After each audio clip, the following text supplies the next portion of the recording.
गौस भाई और रहती है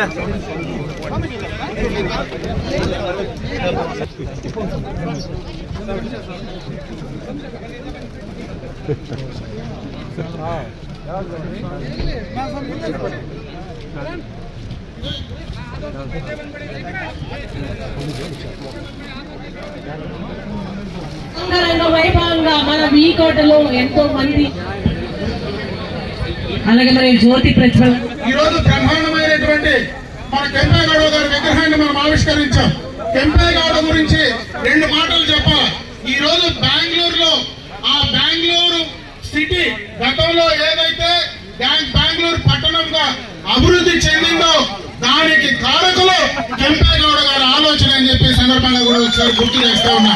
ತಲ್ಲಿ ಒಂದು ಇನ್ಸ್ಟಿಟ್ಯೂಷನ್ ಮಾಡಬೇಕಂತ ನನಗಿದೆ, ಸ್ವಲ್ಪ ನನಗೆ ಲ್ಯಾಂಡ್ ಕೊಡಿಸಿ ಅಂತ ಅವತ್ತು చెప్పిన తర్వాత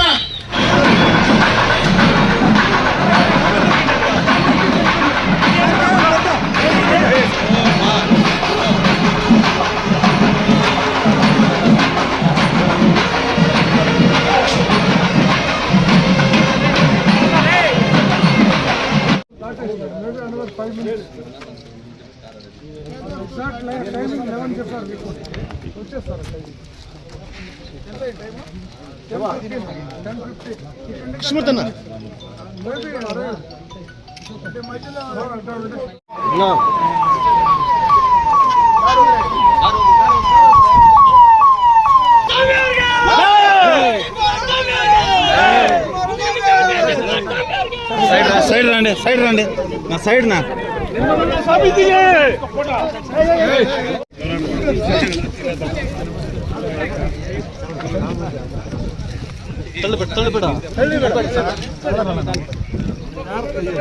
ಕರ್ನಾಟಕದ ಮುಂದಿನ ಮುಖ್ಯಮಂತ್ರಿ ಕುಮಾರಣ್ಣ ಅವರಿಗೆ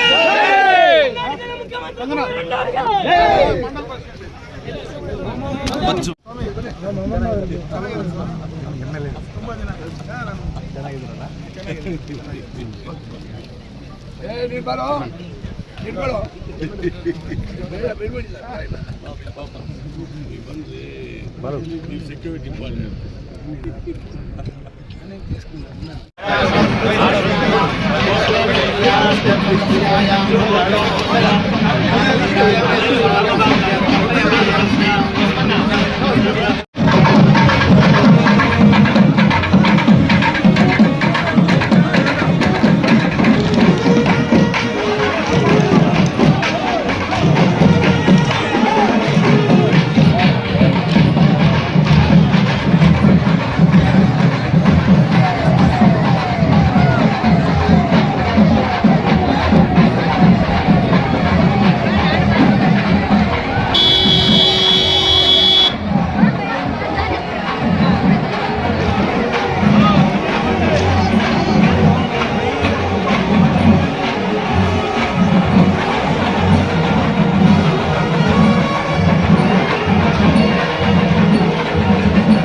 गौस भाई और रहती है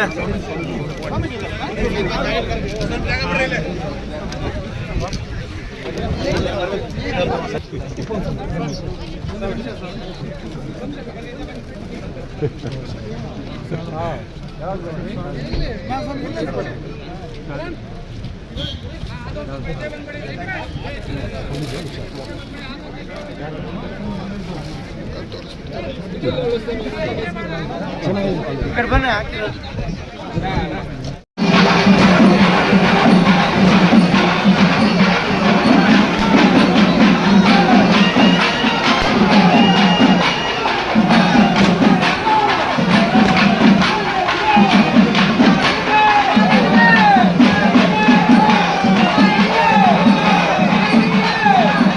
కొంచెం బ్యాక్ కొద్దిగా బ్యాక్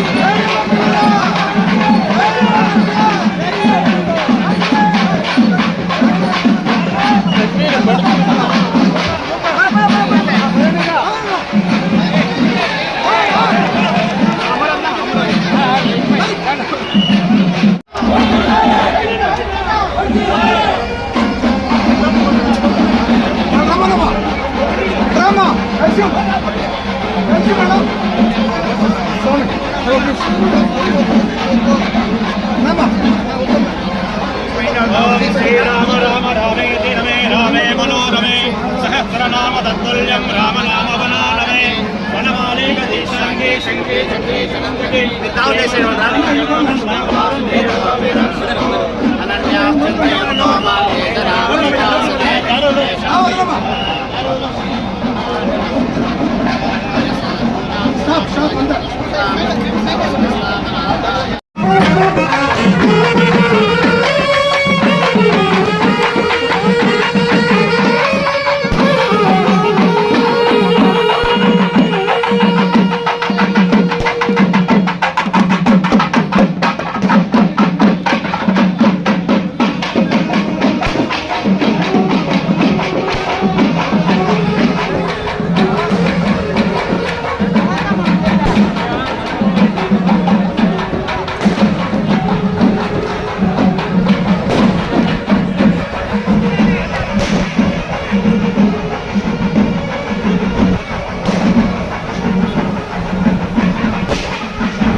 అలాగే మరి జ్యోతి ప్రజ్వలన కార్యక్రమం జరగబోతుంది. దయచేసి అందరూ కూడా ఓపికతో ఉండాలని విజ్ఞప్తి చేస్తున్నాము. ఎందుకంటే స్వామి వారు మాట్లాడాలి మనందరితో, కాబట్టి అందరూ కూడా కొంచెం ఓపిక వహించి ఎంతసేపు ఓపికగా ఉన్నాం. పాల్గొని ఉన్న అందరికీ నా హృదయపూర్వక నమస్కారములు.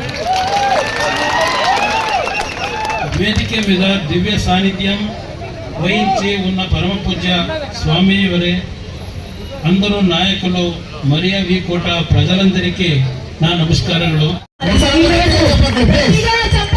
ఒక్కసారి మీ అందరి కరతాల ధ్వనులతో మారు వేగు చేయాలి ఇక్కడ. మరి ఎందుకంటే ఈ రోజు మన నాడప్రభు కెంపేగౌడ గారి కాంస విగ్రహాన్ని మన నిర్మల, అదే విధంగా ఈ రోజు కెంగారులోకి వెళ్తే కెంగారులో ఉండేటువంటి మొత్తం ఇన్స్టిట్యూషన్స్ అన్ని ఇన్స్టిట్యూషన్స్ అక్కడే ఉన్నాయి.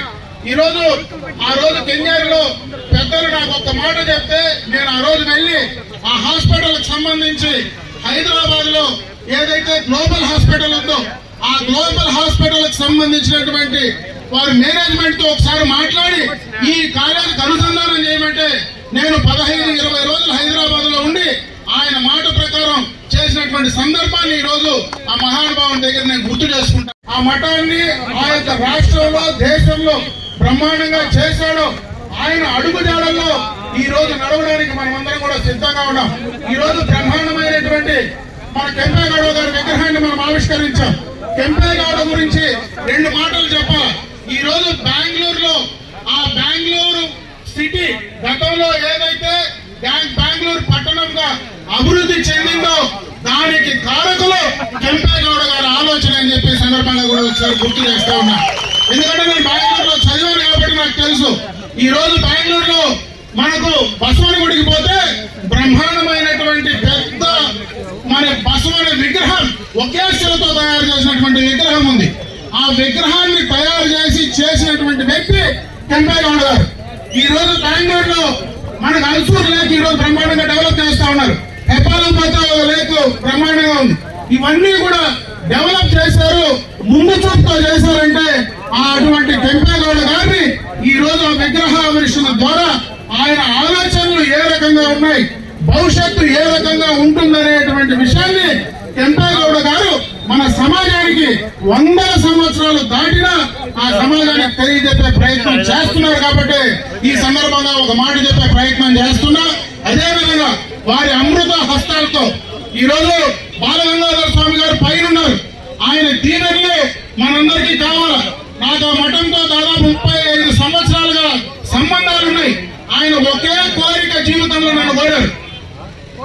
రెడ్డోరే ನಾನು ಆಂಧ್ರದಲ್ಲಿ ಅದನ್ನು ತಿರುಪತಿಯಲ್ಲಿ ಒಂದು ಇನ್ಸ್ಟಿಟ್ಯೂಷನ್ ಮಾಡಬೇಕಂತ ನನಗಿದೆ, ಸ್ವಲ್ಪ ನನಗೆ ಲ್ಯಾಂಡ್ ಕೊಡಿಸಿ ಅಂತ ಅವತ್ತು చెప్పిన తర్వాత నేను ఆ రోజు శాసనసభ్యుడిగా, ప్రతిపక్ష శాసనసభ్యుడిగా 3 దఫాలు ఉన్నా. 2004, 9, 14 కూడా ఉన్నా. ఆ రోజు ఆయన బతికిన రోజులు నేను ప్రైవేట్ ల్యాండ్ పొందామని చూస్తే ఆ రోజు చేయలేకపోయా. 2017లో నేను మంత్రి అయిన తర్వాత మొట్టమొదటిగా క్యాబినెట్ లో పెట్టి ఈ రోజు మనకి ఏదైతే తిరుపతిలో ఎయిర్పోర్ట్ పక్కన బీజేఎస్ ఇన్స్టిట్యూషన్ ఆ రోజు మేము పర్టికులర్ గా తీసుకొచ్చినటువంటి సందర్భాన్ని గుర్తు చేస్తా ఉన్నా. ఆ రోజు మా ముఖ్యమంత్రి గారు అడిగారు, నువ్వేందో బీజేఎస్ అంటా ఉన్నావు, బీజేఎస్ అనేది ఏంటి అసలు, ఆ బాలగంగాధర స్వామి మట్టేంది నాకేం తెలియదంటే అది కర్ణాటకలో చాలా పెద్ద ప్రజలకు, పేదలకు సేవ చేసే మఠం. ఈ రోజు మన ఒక్కరిగిరిలే కాదు, అందరికీ కూడా ఆ యొక్క ఇన్స్టిట్యూషన్ లో చదువు చెప్పి పిల్లలను తయారు చేసి భవిష్యత్తులో వాళ్లకు అన్నము, చదువు, ఆరోగ్యం ఇచ్చేదానికి బాలగంగాధర స్వామి గారు ముందుకు ఉన్నారు. కాబట్టి దాన్ని చేసే ప్రయత్నంలో భాగంగా ఈ రోజు మనం కేబినెట్ లో క్లియర్ చేసి ఇవ్వాలంటే ఈ రోజు బ్రహ్మాండంగా కూడా కాలేజీ తయారైనటువంటి సందర్భాన్ని చెప్తా ఉన్నాం. ఎప్పుడైనా మీరు ఎయిర్పోర్ట్ పోతే ఎయిర్పోర్ట్ పక్కనే బ్రహ్మాండంగా ఇన్స్టిట్యూషన్ కూడా మన రాష్ట్రంలో మొట్టమొదటిగా తిరుపతిలోని ఆ ఇన్స్టిట్యూషన్ జరిగింది. అయితే నాకు ఆయన బతుకున్న రోజులు నేను చేయలేకపోయాను. ఆయన చనిపోయిన తర్వాత నేను చేసే అవకాశం దొరికింది. కాబట్టి ఆ భగవంతుడు కానీ అదేవిధంగా బాలగంగాధర స్వామి అందరినీ కూడా చల్లగా చూడాలని చెప్పి నేను మనస్ఫూర్తిగా కూడా కోరుకుంటూ ఎక్కువ సమయం నేను తీసుకోలేదు. ఎందుకంటే ఈ రోజు చాలా కార్యక్రమాల పైన వాళ్ళు తొందరలో ఉంటారు. మళ్ళీ ఒకసారి మంచి కార్యక్రమానికి ఈ ప్రాంతానికి ఒకసారి మనం స్వామి గారిని పిలిపించేటువంటి ప్రయత్నం చేద్దాం. ఈ రోజు వాళ్ళ అమృత హస్తాలతో బ్రహ్మాండంగా ఈ కార్యక్రమాన్ని చేశారు. మనం ఆంధ్రలో ఉన్నాం, రేపు కర్ణాటకలో అంటే మనం ఊరు దాటుతానే కర్ణాటకకు పోవాలి. మనకి ఏ చదువు ఉన్నా కర్ణాటకనే, మనకి ఏదైనా వ్యాపారాలు చేసుకోవాలన్నా కర్ణాటకనే. మనం పూర్తిగా కూడా ఆంధ్రప్రదేశ్ కంటే కర్ణాటక రాష్ట్రం పైనే ఎక్కువ మనం ఆధారపడి మన పిల్లల భవిష్యత్తుతో ఉంది కాబట్టి వాళ్ళ చలవ చూపు, మంచి చూపు ఆంధ్ర రాష్ట్రం పైన మరీ ముఖ్యంగా ఈ ప్రాంతం ఈ రోజు వీకోట, కుప్పం, పలమనేరే కాకుండా అటు మడకశిర, ఎందుకంటే ఎక్కువ భక్తలగిరి ఉండేది అటు మడకశిరలో కానీ ఇక్కడ కానీ ఎక్కువగా ఉన్నారు కాబట్టి, ఇంకొక పక్క తంబలపల్లి నియోజకవర్గంలో కూడా ఎక్కువ మంది ఒక్కలగిరిలు ఉన్నారు కాబట్టి వాళ్ళందరికీ వాళ్ళ చల్లని చూపు, మాకు ఏదైనా ఇబ్బంది ఉన్నా ఏ అవసరం వచ్చినా ఖచ్చితంగా మాకు ಆದಿಚುಂಚನಗಿರಿ ಮಠ ಮಾ ಮಠ అని మేము అనుకుంటాం. ಆದಿಚುಂಚನಗಿರಿ ಮಠ ಅಂದ್ರೆ అది ನಮ್ಮ ಮಠ, ನಮಗೋಸ್ಕರ ಅವ್ರ ಶಿಷ್ಯರು ನಾವೆಲ್ಲ ಎಲ್ಲರೂ ಇಲ್ಲಿ ಅವ್ರಿಗೋಸ್ಕರ ನಮ್ಮ ಶಿಷ್ಯರ కోసం ಅವ್ರು ಯಾವಾಗಲೂ ಮಾಡ್ತಾರಂತ ఆశ ಇದೆ కాబట్టి ఖచ్చితంగా కూడా అది చేస్తారని చెప్పి తెలియజేసుకుంటూ నాకు ఈ అవకాశం కల్పించిన మీ అందరూ ఏకం నిత్యం నివలం అచలం సర్వధి సాక్షిభూతం భవాతీతం త్రిగుణరహితం సద్గురుం తం నమామి. శ్రీ విద్యాం జగతాం ధాత్రిం సర్పుర సుందరీం. ನಾಡಪ್ರಭು, ಧರ್ಮಪ್ರಭು, ಜ್ಞಾನಪ್ರಭು ಕೆಂಪೇಗೌಡರವರ ಪ್ರತಿಮೆಯ ಅನಾವರಣದ ಉದ್ಘಾಟನೆಯ ಪವಿತ್ರ ಕಾರ್ಯಕ್ರಮದಲ್ಲಿ ನಮ್ಮ ನಿಮ್ಮೆಲ್ಲರ ಆರಾಧ್ಯ ದೈವ ಯುಗಯೋಗಿ ಪದ್ಮಭೂಷಣ ಜಗದ್ಗುರು ಡಾಕ್ಟರ್ ಶ್ರೀ ಬಾಲಗಂಗಾಧರನಾಥ ಮಹಾಸ್ವಾಮೀಜಿಯವರ ದಿವ್ಯ ಚೇತನಕ್ಕೆ ಮನಸ ನಮಿಸಿ ಮಂಗಳನಾಥ ಸ್ವಾಮಿಗಳ ಉಪಸ್ಥಿತಿ ಇದೆ. ಕಾರ್ಯಕ್ರಮನ ಉದ್ಘಾಟಿಸಿ ಪ್ರತಿಮೆಯ ಅನಾವರಣವನ್ನು ಮಾಡಿದಂಥ ಕೆಂಪೇಗೌಡರ ವಂಶಸ್ಥರಾಗಿ ಕರ್ನಾಟಕ ರಾಜ್ಯದಿಂದ ದೇಶವನ್ನು ಆಳುವ ಒಬ್ಬ ಪ್ರಧಾನಿಯನ್ನು ಕೊಟ್ಟಂತ ದೇವೇಗೌಡರ ಕುಟುಂಬದ ಪ್ರಸ್ತುತ ಕೇಂದ್ರ ಸಚಿವರಾಗಿರ್ತಕ್ಕಂಥ ಕುಮಾರಸ್ವಾಮಿ ಅವರು ಕಾರ್ಯಕ್ರಮ ಉದ್ಘಾಟಿಸಿ ತುರ್ತಾಗಿ ಹೊರಟಿದ್ದಾರೆ. ಕನ್ನಡ ಎದುರುಗೂ ಬರುತ್ತಾ? ಯಾರಿಗೆ ಬರುತ್ತೆ ಕೈ ಎತ್ತಿ? ಥ್ಯಾಂಕ್ ಯು, ಬಹಳ ಸಂತೋಷ. ಕುಮಾರಸ್ವಾಮಿ ಅವರು ಪೂರ್ಣ ಅವಧಿಗೆ ಇಲ್ಲಿ ಇರಬೇಕಾಗಿತ್ತು, ಕೊನೆಯವರೆಗೂ ಇಲ್ಲೇ ಇದ್ದು ಪ್ರಸಾದ ಮಾಡ್ಕೊಂಡು ಹೋಗ್ಬೇಕು ಅಂತಾನೆ ಭಾವನೆ ಇತ್ತು. ತುರ್ತಾದ ಒಂದು ಕಾರ್ಯಕ್ರಮ ಬಂದದ್ರಿಂದ ಅವರು ಮಧ್ಯದಲ್ಲಿ ಹೊರಟದಕ್ಕೆ ಯಾರು ಬೇಸರ ಮಾಡಿಕೊಡ್ಬಿಡಿ. ರಾಜ್ಯವನ್ನು 2 ಬಾರಿ ಮುಖ್ಯಮಂತ್ರಿಗಳಾಗಿ ಆಳಿದಂಥವರು ಪ್ರಸ್ತುತ ಬೃಹತ್ ಕೈಗಾರಿಕೆ ಮಂತ್ರಿಯಾಗಿ ಉತ್ತಮವಾದಂಥ ಸೇವೆಯನ್ನು ಮಾಡ್ತಾ ಇದ್ದಾರೆ. ನಾಡಪ್ರಭು ಕೆಂಪೇಗೌಡರ ವಂಶಸ್ಥರು ನಾವೆಲ್ಲರೂ ಕೂಡ.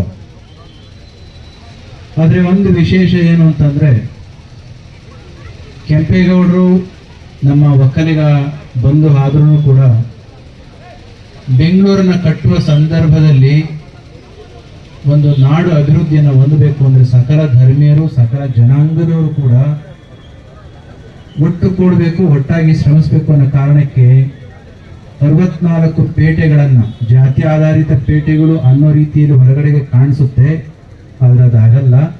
ಅದು ಕೌಶಲ್ಯವನ್ನು ಆಧರಿಸಿರ್ತಕ್ಕಂಥ ಪೇಟೆಗಳು. 2003ರಲ್ಲಿ ಕೆಂಪೇಗೌಡರ ಪ್ರತಿಮೆಯನ್ನು ಬೆಂಗಳೂರಿನ ಕೆಂಪೇಗೌಡ ಇಂಟರ್ನ್ಯಾಷನಲ್ ಏರ್ಪೋರ್ಟ್ನಲ್ಲಿ 108 ಅಡಿ ಕೆಂಪೇಗೌಡರ ಪ್ರತಿಮೆಯನ್ನು ಉದ್ಘಾಟನೆ ಮಾಡಿದರು. ನಿಮಗೆ ಗೊತ್ತಿರಬಹುದು. ಉದ್ಘಾಟನೆಯನ್ನು ಮಾಡಿ ಲೋಕಾರ್ಪಣೆ ಮಾಡಿದಂತಹವರು ನಮ್ಮ ದೇಶದ ಹೆಮ್ಮೆಯ ಪ್ರಧಾನಮಂತ್ರಿಗಳಾದಂಥ ನರೇಂದ್ರ ಮೋದಿಜಿಯವರು. ಆ ಸಂದರ್ಭದಲ್ಲಿ ಅವರು ಮಾತನಾಡ್ತಾ ಒಂದು ಮಾತನ್ನ ಹೇಳಿದರು ನರೇಂದ್ರ ಮೋದಿಜಿಯವರು. Today we are discussing and thinking so about skilling, reskilling and upskilling, but fortunately today we have unveiled the 108 feet tall statue of Kempegowda who founded Bangalore. About 500 years ago, ಎಷ್ಟು ವರ್ಷ? 500 ವರ್ಷಗಳ ಹಿಂದೆನೇ ಕೆಂಪೇಗೌಡರು, ಇವತ್ತು 500 ವರ್ಷಗಳ ನಂತರ, ಇದು ಪ್ರಧಾನಮಂತ್ರಿಗಳ ಮಾತು ನಾನು ಹೇಳ್ತಾ ಇದ್ದೀನಿ, 500 ವರ್ಷಗಳ ನಂತರದಲ್ಲಿ ನಾವು ಕೌಶಲ್ಯದ ಬಗೆಗೆ ಏನು ಮಾತನಾಡ್ತಾ ಇದ್ದೀವಲ್ಲ, ಈ ಕೆಲಸವನ್ನ ಕೆಂಪೇಗೌಡರು 500 ವರ್ಷದಿಂದನೇ ಮಾಡಿಬಿಟ್ಟಿದ್ರು. ಅವರು ನಮ್ಮೆಲ್ಲರಿಗೂ ಕೂಡ ಆದರ್ಶಪ್ರಾಯವಾಗಿರ್ತಕ್ಕಂಥ is a pioneer in the field of the skill development ಅಂತ ಹೇಳಿ. ತಿರುಪತಿ ಬೆಟ್ಟದ ತುದಿಯಲ್ಲಿ ಅವತ್ತು ದೊಡ್ಡ ಗುರುಗಳು ಬೆಂಗಳೂರಿನ ಹೆಲಿಕಾಪ್ಟರ್ನಲ್ಲಿ ನಮ್ಮ ತಿರುಪತಿ ಏರ್ಪೋರ್ಟ್ನಲ್ಲಿ ಇಳಿದು ಹೋಗ್ಬೇಕಾದ್ರೆ ಗುರೂಜಿ ಹೊರಟ ಕಾರು ಅಮರನಾಥ ರೆಡ್ಡಿಯವರ ಕಾರು. ಅವರು ಮುಂದೆ ಕೊಡ್ತಿದ್ರು, ನಾನು ಹಿಂದೆ ಕೊಡ್ತಿದ್ದೆ ದೊಡ್ಡವ್ರ ಜೊತೆಯಲ್ಲಿ.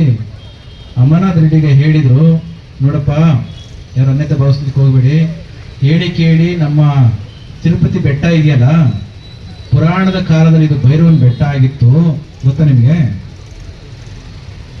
ಯಾವಾಗ ಭೃಗು ಮಹರ್ಷಿ ಬಂದು